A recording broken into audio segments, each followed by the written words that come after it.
চতুর্থ দিনের মতো বরিশাল বিশ্ববিদ্যালয়ে পদোন্নতির দাবিতে কমপ্লিট শাটডাউন কর্মসূচি পালন করছেন শিক্ষকরা। সিন্ডিকেটে দাবি পূরণ না হওয়া পর্যন্ত ক্লাসে না ফেরার ঘোষণা তাদের।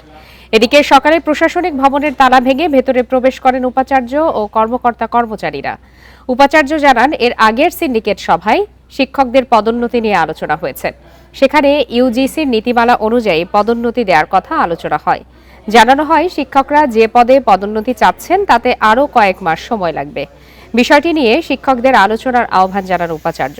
এদিকে দাবি আদায় না হওয়া পর্যন্ত ক্লাস পরীক্ষায় না ফেরার ঘোষণা আন্দোলনরত শিক্ষকদের। প্রমোশনগুলো এই নতুন সংবিধির আলোকে দিব এবং একই সাথে কোনোভাবে ক্লাস পরীক্ষা বন্ধ রাখা যাবে না, একাডেমিক কার্যক্রম বন্ধ রাখা যাবে না, প্রশাসনিক কার্যক্রম বন্ধ রাখা যাবে না। উনি অ্যাকচুয়ালি এসেছিলেন যে এই ক্লাস পরীক্ষাগুলো চলতেছে কিনা এবং প্রশাসনিক কার্যক্রম সচল আছে কিনা